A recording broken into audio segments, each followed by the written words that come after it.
मौलाना रूमी फरमाते हैं कि एक शीरी ज़बान आदमी रात को दोस्तों की महफिल में बैठकर दर्जियों के बारे में मज़ेदार किस्से सुना रहा था। दास्तान गो इतनी मालूमात रखता था कि बाकायदा अच्छा खासा दर्जी नामा मुरत्तब हो सकता था।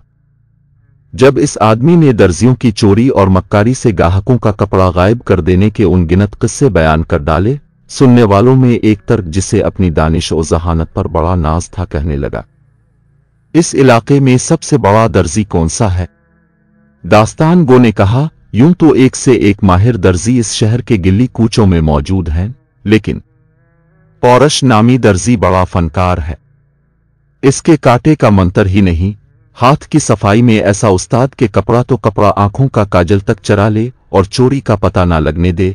तर्क कहने लगा लो मुझसे शर्त में इसके पास कपड़ा लेकर जाऊंगा और देखूंगा कि वो कैसे मेरी आंखों में धूल फूंक के कपड़ा चुराता है।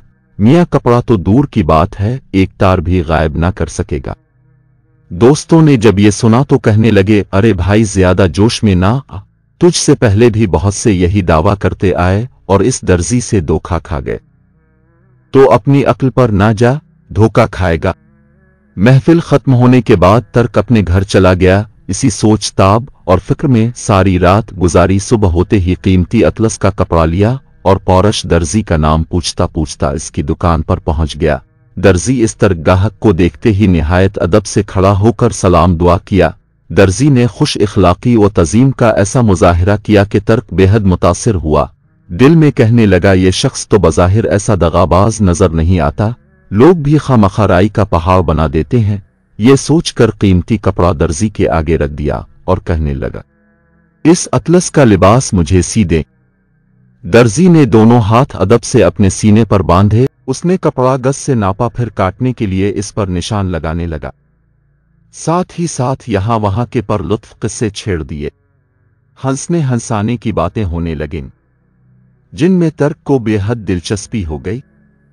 जब दर्जी ने इसकी दिलचस्पी देखी तो एक मिजाहिया लतीफा सुनाया, जिसे सुनकर तर्क हंसने लगा। दर्जी ने झटपट कपड़ा काटा और रान तले ऐसा दबाया कि सिवाय खुदा की जात के और कोई ना देख सका। इस पर लुत्फ दास्तान सराई में तर्क अपना असल मकसद और दावा फरामोश कर बैठा। किधर की अतलस, कहाँ की शर्त, हंसी मजाक में सबसे गाफिल हो गया। तर्क दर्जी से कहने लगा, ऐसी ही मजेदार कोई और बात सुना। दर्जी ने फिर मुजाहिरा किया। तर्क इतना हंसा कि इसकी आंखें बिल्कुल बंद हो गए। होश व हवास रुखसत, अक्ल व खिरद अलविदा। इस मर्तबा दर्जी ने फिर कपड़ा काट कर रान तले दबा लिया। तर्क ने चौथी बार मजाक का तकाजा किया तो दर्जी को कुछ हया आ गई और कहने लगा, मजीद तकाजा न कर, अगर हंसी की और बात कहूंगा तो तेरा लिबास तंग हो जाएगी।